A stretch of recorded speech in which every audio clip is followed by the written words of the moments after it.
le chapitre est encore plus spectaculaire que celui de la semaine dernière, donc je vais te le dire encore une fois, mais si tu veux vraiment profiter pleinement de ce chapitre, attends dimanche et la sortie officielle sur Glénat Manga Max. Tu verras comme ça tout ce que Eiichiroda a voulu nous partager cette semaine. Là, c'est le dernier chapitre. On aura une pause la semaine prochaine, puis un chapitre, puis encore une pause.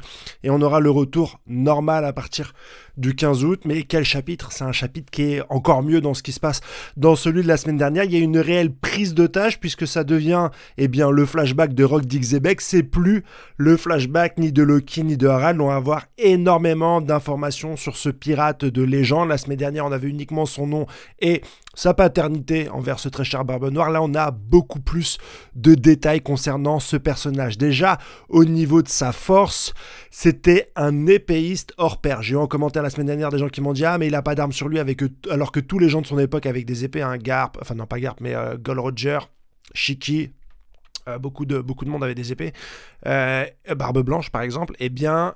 Rox d'Xebec est un épéiste hors pair. On ne dit pas que c'était le meilleur épéiste du monde, etc. Mais c'est très clairement un message qu'il nous a envoyé et qui a en substance un petit goût de Mihawk là-dedans, mais on en parlera plus particulièrement, je pense, dimanche.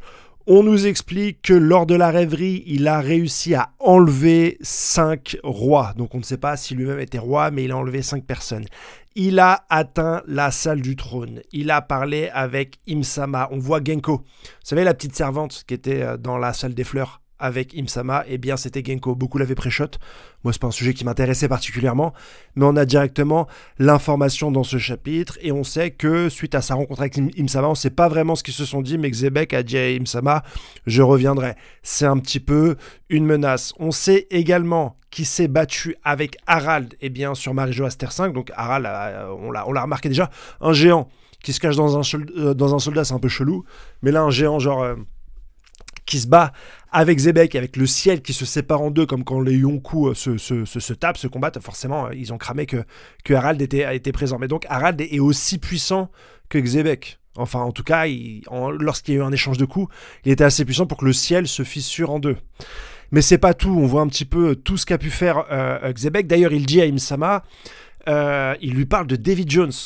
Il lui dit qu'à l'ancienne, il y avait un pirate très puissant qui s'appelait Davy Jones. Pourquoi est-ce qu'il dit ça à Im-sama? On va forcément avoir un reveal donc de Davy Jones. Est-ce que Xebec a réussi à avoir son pouvoir?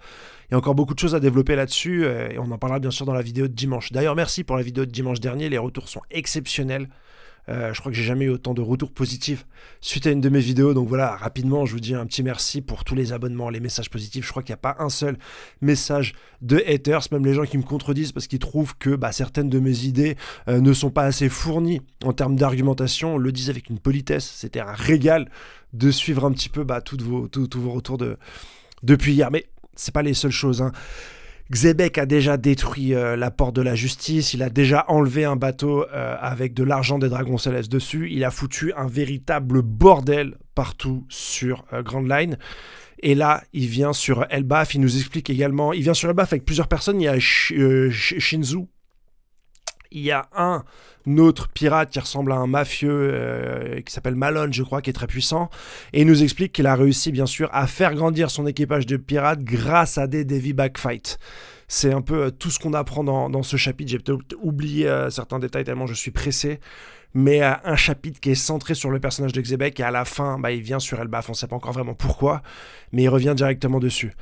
Xebec, il a fait bien plus que semer le chaos, il a menacé directement Im-sama en personne, il a foutu le bordel partout sur les océans, je me demande à combien est sa prime et tout ce qu'il a encore fait, mais en tout cas c'est hyper intéressant de voir qu'on se centre enfin sur ce personnage. N'hésite pas à me donner bien sûr ton avis en commentaire et puis on se retrouve très vite pour vous partager plus d'infos. Allez, ciao, bye bye et merci pour tout, bisous.